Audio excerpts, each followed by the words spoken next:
Hello to my fellow diecast lovers, diorama builders, and everyone in between. This is Chris with Elite Diecast Productions, and I'm going to do a little bit of a different video today than I normally do. While you're viewing clips from my very first video I produced, along with the very first diorama I put together, I wanted to come on here and personally thank you. To all my subscribers, which are well over 5,000 in just 1 year of production. We have over 1 million views on the channel since inception, and those stats just boggle my mind. How this little hobby of mine kind of blew up into an amazing channel. Wow, 1 year already, I can't believe it. I guess it's true, time really does fly when you're having fun. Again, I wanted to come on here and personally thank you to everybody and say welcome to the new viewers who are seeing this channel for the first time, as I normally don't get on here and talk about the hobby. Well, to get right into things, those first few videos were clips of my very first video that I put on YouTube back on September 12th, 2024. I did many videos of assembling all the buildings, getting all the cars, and just overall assembling the diorama, which was based out of the Miami-Dade area. Moving on from that diorama, I expanded from a few shelves on the wall to a much larger 25-foot diorama. There was a lot more detail. This diorama took up half of my garage and definitely became challenging over time as I added more and more sections to it. You'll recognize this display from most of my videos from around the first of the year and beyond. Next, I made my first attempt what I like to call finger videos. Basically, I make the cars move around the diorama using my fingers. I was inspired by several channels that portrayed this type of content and wanted to give it a try on my own custom diorama. The biggest challenge here was not only keeping the camera still and following the vehicles so they stay in view of the screen, but also coming up with different storylines to make it interesting to the viewer. This particular video was one of my top videos and still is today, the 164 Diecast police chase.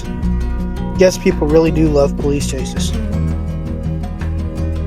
Then I took the advice of several of you who recommended I try stop motion. This would eliminate my fingers and my arms being in view and making the vehicles almost come to life.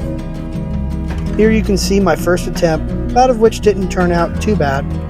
This is definitely more painstaking, as taking each photo, moving the vehicles about a ½ inch or so, and taking more photos.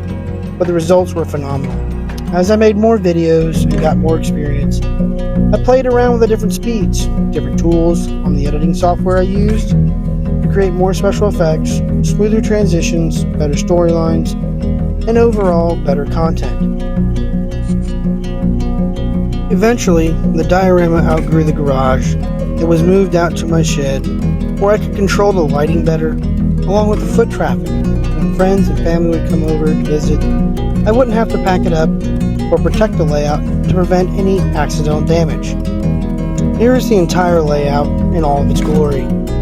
In a way, you could say this is my entire studio, where I made the last dozen or so videos that you've all seen. However, all good things must come to an end. I wanted to branch out to different scenes and utilize different vehicles, which really wouldn't make sense in the Miami-Dade area. It felt as if the current diorama was constricting me to certain types of scenes and vehicles in order to stay true and accurate to the diorama. So I packed up all the buildings, the vehicles, figures, and trees, those of which I could save, and put them in the containers to be utilized for the next diorama. The base of the diorama, roadways, parking lots, and foam board was eventually discarded, as I couldn't feasibly or practically reuse them on my next diorama. I'm sure some of you are dying to know what the theme of the next diorama will be, or at least the area it was inspired by. I will have to admit, while vacationing in this particular town last spring, it hit me like a ton of bricks. While my family was having fun doing all the touristy things, I was looking like a weirdo and staring at the layout of the town, the architecture, and trying to see how I can make a diorama of it. Without further ado, the next diorama will be inspired and based on the Great Smoky Mountains, particularly the town of Gatlinburg. As you can see here are photos I took for research purposes, and then how I applied them to the new diorama.